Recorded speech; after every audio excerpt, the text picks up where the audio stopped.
কইলেন না কি আপনি? হ্যাঁ ওই যে খাতা ছিল।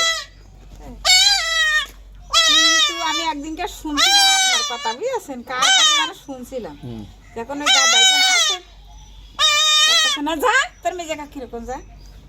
যাচ্ছে বাচ্চার একটা আর কারণে আছে না, এই আমার একটা।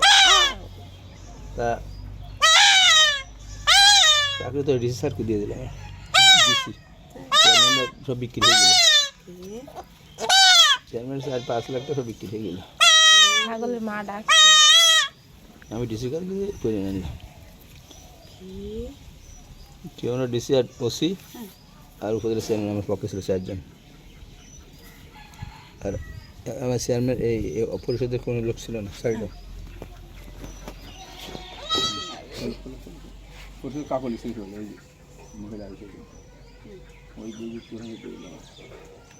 একটু বারবার দেখা ছিল করতে চাকরি যখন বলেই দিয়ে যান কবে যেমন বাবা করছে আমি করছি আর কোনো লাগবে না আর কিচ্ছু লাগবে না টাকা পয়সা কিছু লাগে আর ফোন করে দেবেন